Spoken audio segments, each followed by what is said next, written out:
ਮੁਕੰਮਲ ਜਾਨੀ ਕਿ ਨਾ ਇਹਦਾ ਪੂਰਾ ਸਤਿਕਾਰ ਕੀਤਾ ਆ। ਹਾਂ, ਜਾਨੀ ਕਿ ਉਹ ਜਿਹੜਾ ਵੀ ਉਹਨਾਂ ਦਾ ਕੋਈ ਆਵੇ ਉਹ ਆਪਣਾ ਜੋ ਪੜ੍ਹਨਾ ਉਹਨਾਂ ਦੇਖੋ ਨੇ ਜੀ ਸਾਫ ਸੁਥਰੀ ਸ਼ਹਿਰ ਨੂੰ ਦੇਖ ਕੇ ਤੇ ਤਬੀਅਤ ਤਾਂ ਖੁਸ਼ ਹੋਊਗੀ ਨਾ। ਤੁਸੀਂ ਦੇਖਿਆ ਹੀ ਆ ਨਾ, ਸਾਨੂੰ ਅਸੀਂ ਆਏ ਆ ਹੂੰ, ਕਿੰਨੀ ਚਾਹਤ ਨਾਲ ਲੱਗਿਆ ਰਹਿੰਦਾ ਮੁਸਲਮਾਨ ਇਹ ਬਾਈ ਹੁਣੀ ਜੀ ਦੱਸਦੇ ਜਾਂਦੇ ਕਿ ਫੈਸਲਾਬਾਦ ਤੋਂ ਆਏ ਲੈਲਪੁਰ ਤੋਂ, ਇਹ ਸਪੈਸ਼ਲ ਇਹਨਾਂ ਨੂੰ ਪਤਾ ਲੱਗਾ ਸੀ ਤੇ ਇਹ ਵੀ ਦੇਖਣ ਆਏ, ਵਿਜ਼ਿਟ ਕਰਨ ਆਏ ਆ। ਇਹ ਜਿਹੜੀ ਸ਼ੌਕ ਰੱਖਦੇ ਆ ਲੋਕ।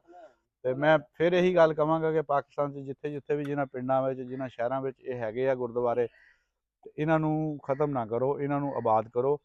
ਚਾਹੇ ਆਪਣੇ ਪੱਲੇ ਕਰੋ, ਚਾਹੇ ਗੌਰਮੈਂਟ ਦੇ ਅੱਗੇ ਅਪੀਲ ਕਰੋ ਕਿ ਇਹ ਜਿਹੜੇ ਜਦੋਂ ਔਕਾਫ ਵੱਲੋਂ ਤੁਹਾਨੂੰ ਸਾਰੇ ਫੰਡ ਆਉਂਦੇ ਆ, ਜਿਹੜੇ ਦਰਬਾਰਾਂ ਤੋਂ ਗੱਲੇ ਤੁਸੀਂ ਉਹਨਾਂ 'ਚੋਂ ਆਮਦਨ ਆਉਂਦੀ, ਤਾਂ ਉਹ ਕਿਸੇ ਨਾ ਕਿਸੇ ਜਗ੍ਹਾ 'ਤੇ ਲਾਉਣੀ ਚਾਹੀਦੀ ਆ। ਔਕਾਫ ਦੇ ਮੱਧ ਵਿੱਚ, ਦਰਬਾਰਾਂ ਦੀ ਮੱਧ ਵਿੱਚ ਜਿਹੜੀ ਤੁਹਾਨੂੰ ਆਮਦਨ ਆਉਂਦੀ ਆ, ਉਹ ਇਹਨਾਂ ਚੀਜ਼ਾਂ 'ਤੇ ਜਿਹੜੀ ਖਰਚ ਕਰਕੇ ਇਹਨਾਂ ਨੂੰ ਬਹਾਲ ਕਰੋ ਔਰ ਇਹਨਾਂ ਨੂੰ ਖੂਬਸੂਰਤ ਬਣਾਓ। ਬਹੁਤ ਸ਼ੁਕਰੀਆ।